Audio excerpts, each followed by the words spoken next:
ఈరోజు చాలా petrol bunks లో చాలా రష్ కావడం జరిగింది. ముఖ్యంగా పబ్లిక్ అందరు కూడా చాలా ప్యానిక్ తోని అందరు కూడా పెట్రోల్ బంక్స్ దగ్గర పోతున్నారు. ఈ రోజు నేను, మన అడిషనల్ సిపి గారు, జాయింట్ సిపి గారు, మన కలెక్టర్ గారు హరిచందన గారు, మన district civil supply officer Srinivasu అందరూ కలిసి మనం ఒక రివ్యూ మీటింగ్ పెట్టుకోవడం జరిగింది. దాంట్లో మనకు తెలిసింది ఏమంటే ఎటువంటి స్కేర్సిటీ లేదు, మనకు సఫిషియంట్ స్టాక్ ఉంది. 60 రోజుకు సరిపోయేంత స్టాక్ ఉంది. అది ఎందుకో ప్యానిక్ అయ్యి చాలా మంది వాళ్ళు 2 వీలర్ కావచ్చు, 4 వీలర్ కావచ్చు, అన్ని ఫుల్ ట్యాంక్ చేసుకుంటున్నారు. మనము మొన్న 22 రోజు చూస్తే 3024 KL మనకు ఆ రోజు సేల్ కావడం జరిగింది. నిన్నే చూస్తే 6400 KL మనము సేల్ కావడం జరిగింది. అంటే ఆల్మోస్ట్ డబల్ సేల్ కావడం జరిగింది. పబ్లిక్ అంతా ప్యానిక్ తోని ఫుల్ చేసుకుంటున్నారు. ఎవరు కూడా ప్యానిక్ కావద్దు. సఫిషియంట్ ఫ్యూయల్ ఉంది మా దగ్గర, సఫిషియంట్ స్టాక్ ఉంది.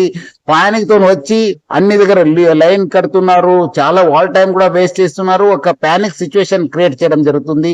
సో మనం కూడా అన్ని చోట్ల కూడా బందోబస్తు చేయడం జరిగింది. రెవెన్యూ సైడ్ నుంచి కూడా వాళ్ళ ఆఫీసర్స్ ని పెట్రోల్ బంక్స్ దగ్గర పెట్టడం జరిగింది. ఈ మధ్యలో కొంత పెట్రోల్ బంక్స్ కూడా నో స్టాక్ ఎందుకు పెట్టారంటే మనము డబుల్ సేల్ కావడంతో ఉన్న ట్యాంక్ లో ఉన్న మొత్తము ఫ్యూయల్ అయిపోయింది. సో ఈ రీఫిల్లింగ్ కోసము మనకున్న 320 ట్యాంకర్స్ ఉన్నాం హైదరాబాద్ సిటీలో. 4 రావడంలో కొంత టైం కావడంతో అక్కడ నో స్టాక్ పెట్టడం జరిగింది. కానీ ఫ్యూల్ లేదని చెప్పి వాళ్ళు నో స్టాక్ పెట్టలేదు. సో చాలా మంది రకరకాల పుకార్లు పెడుతున్నారు. చాలా చోట్ల అక్కడ ఏదో గుజరాత్ లో అయింది, ఢిల్లీలో అయింది, రాజ్కోట్ లో అయింది, సూరత్ లో అయింది, చాలా షార్టేజ్ ఉంది చెప్తారు. అది అలాంటి ఎవరు పుకార్లు నమ్మొద్దు. పబ్లిక్ ఎవరు కూడా ప్యానిక్ కావద్దు. సఫిషియంట్ ఫ్యూయల్ ఉంది మా దగ్గర. 60 రోజుకు సరిపోయేంత ఫ్యూయల్ ఉంది.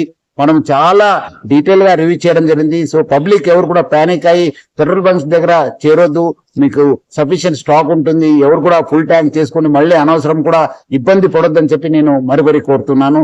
అదేవిధంగా పెట్రోల్ బంక్స్ ఎవరెవరు ఉన్నారు, హెచ్పిఎస్సిఎల్, ఐఓసిఎల్, బీపీసీఎల్, నైరా వాళ్ళతో ప్లస్ అదేవిధంగా రిలయన్స్ యాజమాన్యతో కూడా మనము టచ్ లో ఉన్నాను. వాళ్ళతో కూడా మాట్లాడడం జరిగింది. వాళ్ళు కూడా ఇదే చెప్తున్నారు, ఏమంటే అనవసరం ప్యానిక్ సిచ్యువేషన్ క్రియేట్ అయింది సార్. సో అలాంటి పరిస్థితి లేదు, సఫిషియంట్ ఫ్యూల్ ఉందని కూడా వాళ్ళు తెలియపరిచారు. కొన్ని చోట్ల వీడియో సర్క్యులేట్ అవుతున్నాయి, ఎందుకంటే చాలా లైన్స్ ఉండడంతో సోషల్ మీడియాలో బాగా సర్క్యులేట్ కావడం జరుగుతుంది. ఇక్కడ రష్ ఉంది, ఇక్కడ రష్ ఉంది, ఇక్కడ నో స్టాక్ బోర్డు ఉందని చెప్పి. సో అలాంటి ఎవరు కూడా వార్తలు నమ్మొద్దని చెప్పి నేను ప్రభుత్వ తరఫు నుంచి, నా తరఫు నుంచి, జిల్లా యంత్రాంగం తరఫు నుంచి కూడా కోరుతున్నాను.